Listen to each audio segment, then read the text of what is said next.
comme un stylo. Hein. Je le tiens comme un stylo, d'accord? Ça va y aller. Ok? Il faut y aller énergiquement, comme un stylo.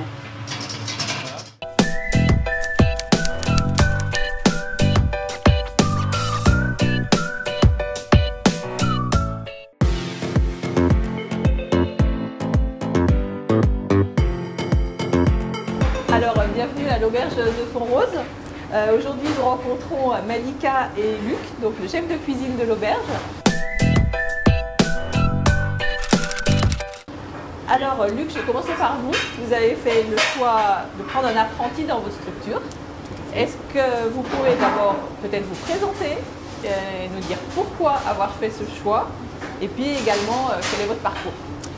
Donc, je suis Luc Abadi, chef de cuisine à l'auberge de Font-Rose du groupe Paul Bocuse situé à Caluire, sur les bords de Saône. J'ai travaillé, j'ai eu une formation CAP et Bac Pro par contre à l'école, pas en apprentissage, dans un lycée hôtelier. Derrière, j'ai pu m'envoler aux États-Unis pendant 7 ans dans le groupe Bocuse à Orlando, donc au chef de France. Donc j'ai fait 7 ans et suite à ça, j'ai demandé à Jean Bocuse de continuer. J'ai voulu continuer l'aventure dans le groupe Paul Bocuse à Lyon. Donc me voilà, et après passer quelques établissements, me voilà chef de cuisine à l'auberge de Font-Rose. Nous travaillons tous les ans avec des apprentis, que ce soit cuisine ou pâtisserie. Donc là aujourd'hui on a Malika avec nous qui est en pâtisserie. C'est un choix parce que c'est la transmission du savoir qu'il faut absolument faire. Il n'y a pas réellement de secret, c'est une transmission de savoir-faire qui passe par un apprentissage à moitié à l'école, entre guillemets, au lycée, au hôtelier et en formation d'entreprise. Ça permet d'avoir un pied dans le monde du travail et un pied encore à l'école, et je trouve ça vraiment très bien. Malika, ça va être à toi. Et toi, qu'est-ce qui t'a amené à l'apprentissage? Quel est ton parcours pour y arriver? Quelle est la formation que tu suis? Donc moi c'est Malika Issa, j'ai 25 ans et je suis apprentie pâtissière depuis maintenant août 2017. Et donc en octobre 2016 j'ai eu un diplôme d'ingénieur en hygiène, sécurité et environnement. J'ai travaillé quelques mois dans ce domaine mais je n'étais pas épanouie. Et alors, du coup j'ai décidé de me réorienter vers le métier qui me passionne, la pâtisserie. J'ai fait du coup un stage de 1 mois au sein de la brasserie de l'Ouest. Ça a été pour moi une révélation. J'ai vraiment beaucoup apprécié l'ambiance, le travail d'équipe en restauration. Et j'ai eu la chance du coup de faire un apprentissage ici, donc, grâce au chef Abadi et au chef Laura. Et donc voilà, pour l'instant ça se passe très bien. Alors Luc, je vais revenir à vous. Oui. Quelles sont les qualités que vous cherchez chez un apprenti? Alors les qualités que nous cherchons déjà, c'est il faut que la personne soit passionnée, qu'il y ait une envie. Et voilà, déjà c'est une base. On ne va pas demander à ce qu'il puisse réaliser beaucoup de très grandes recettes ou de suite des grands desserts. Ce qu'on veut, c'est déjà une personne intéressée, motivée et passionnée par le travail. Je pense que c'est déjà l'une des grandes valeurs qu'il faut avoir dans notre métier pour commencer. Après, ça se fait au fur et à mesure, il faut s'adapter, il faut s'apprendre, se connaître. Mais déjà avoir une très bonne mentalité dans l'envie de réussir dans notre métier, c'est les premières qualités. Malika, toi, qu'est-ce que tu apprécies dans l'apprentissage et ici tout particulièrement? Ce que j'apprécie dans l'apprentissage, pour moi c'était inconcevable de passer la formation sans passer par la case apprentissage. C'était vraiment le meilleur moyen d'apprendre. Et ce que j'aime bien, c'est vraiment le travail d'équipe. C'est d'être vraiment intégré dans l'entreprise, dans le restaurant et d'être considéré comme un salarié à part entière. Donc ça c'est une bonne chose et du coup on se sent directement prêt à intégrer le monde du travail après l'alternance. Et ça c'est un point positif.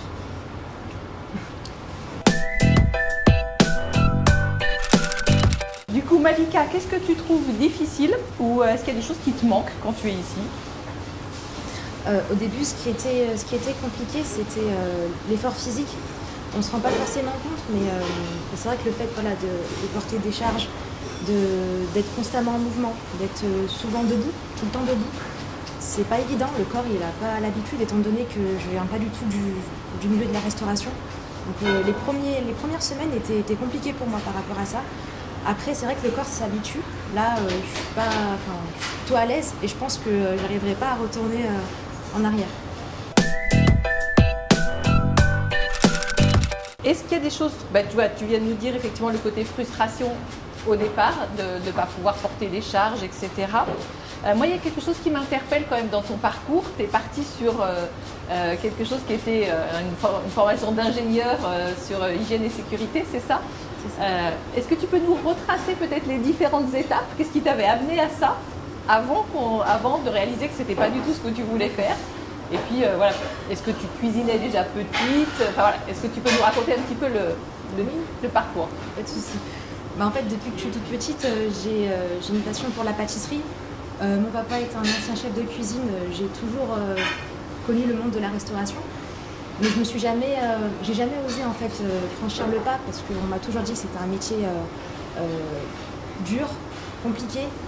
Et c'est vrai que voilà, quand on est dans des études, en fait, c'est un rythme. On passe la première année, licence, master, et en fait, on n'ose jamais arrêter et dire maintenant stop. J'ai envie de faire ce que je veux. Et quand j'ai eu mon diplôme, en fait, ça a été comme un ballon qu'on éclate. Ça a été pour moi une révélation. Il fallait que je fasse de la pâtisserie. Voilà, je me sentais vraiment épanouie dans ce domaine et c'était le moment ou jamais. Alors, de votre côté, Luc, est-ce qu'il y a eu des difficultés ou est-ce qu'il y a des inconvénients à la fois dans le statut d'apprentissage que vous avez rencontré?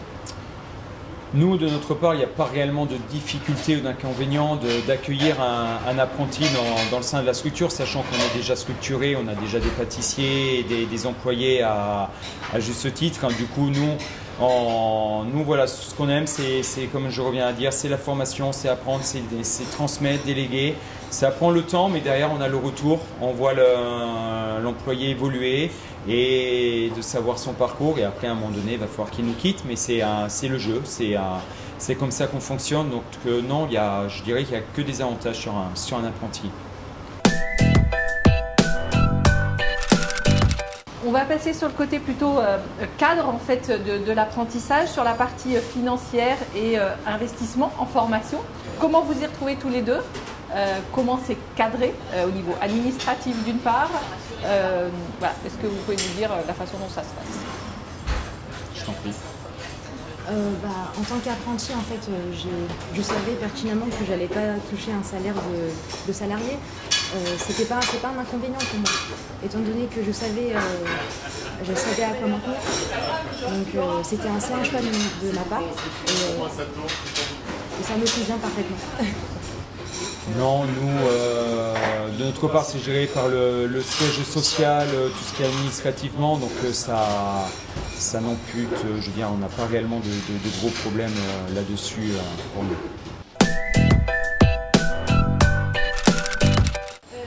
Une idée de salaire à la sortie, une fourchette pour donner une idée aux enfants qui veulent s'engager dans cette voie?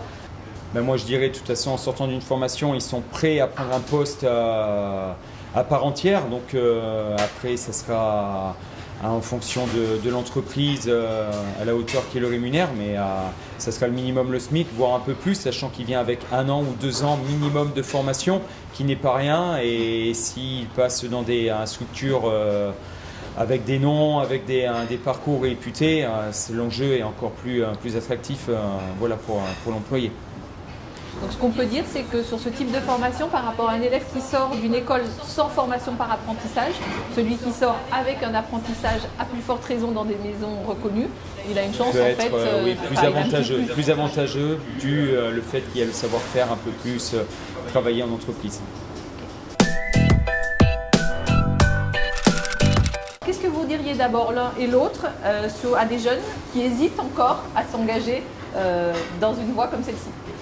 On va relever le terme qu'a choisi Malika, qui a l'air de très bien nous correspondre, c'est le terme oser. Donc Après, c'est un magnifique métier. Soit il est peut-être dur, mais derrière le retour qu'on a, côté humain, je pense, formation, échange, transmission, ce sont vraiment des valeurs qui sont, pour moi, qui me tiennent beaucoup à cœur. Et on fait vraiment ce métier par passion. Et voilà, et après, c'est vrai qu'on régale les gens derrière. Donc, Malika? Oui, c'est vrai qu'il voilà, il ne faut pas hésiter. Quand on aime une chose, il faut y aller. Et je pense que voilà, autant faire. Enfin, si on a l'opportunité si on a une formation devant nous, si on a un employé un employeur qui est avec nous et qui nous soutient, autant y aller et ne pas hésiter.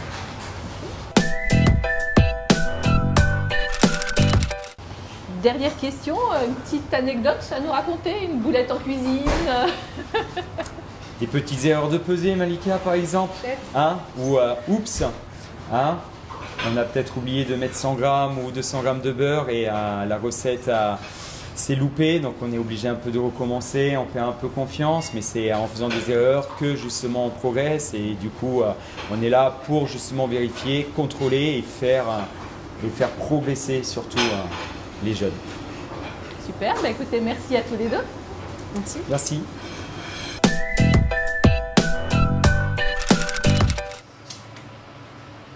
Allez. Et puis, vous avez fait un truc bien là.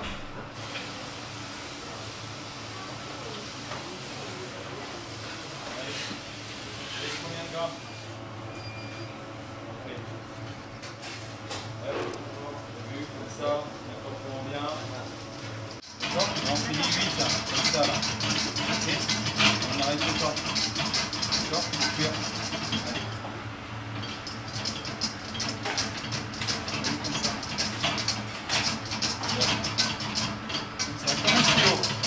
Comme un stylo, hein. Je le tiens comme un stylo, d'accord? Ça vaillant. Ok? Il faut y aller énergiquement. Comme un stylo. Voilà, tiens-le de l'autre côté avec le temps y aller, hein. Encore pour les l'air et tout, hein.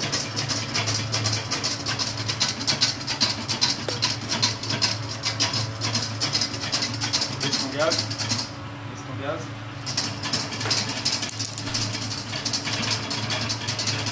Tournez-le, il roule aussi, hein. En même temps. Là, la chaleur, elle va bien partout là. Ça soit tout le temps comme ça, tu vois. Tout le temps. Jamais que le tout de suite, boum, faites une omelette. Voilà.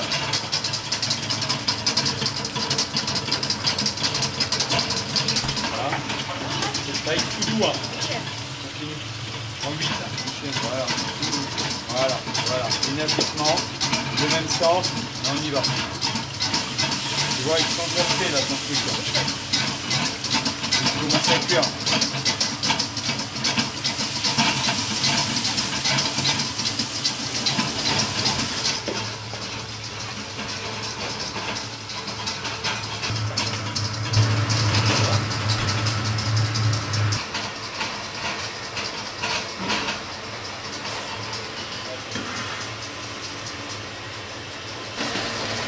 Refroidir sous la glace, celui-là. Attention, hein, tu ne laisses pas une demi-heure ici hein, aussi. Hein. Ah, c'est juste quand c'est froid. Hein. D'accord, chef. Ok? Oui. Ça marche? Et là, un truc comme ça va être vite fait. Hein. T'as pesé la chantilly? Pas encore, chef. Vas-y, go!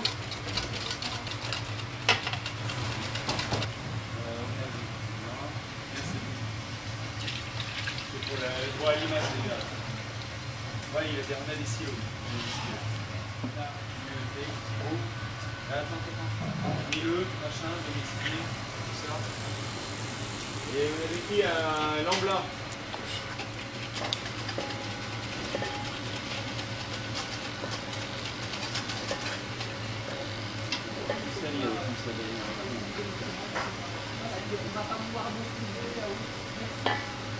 Calculateur? Chef.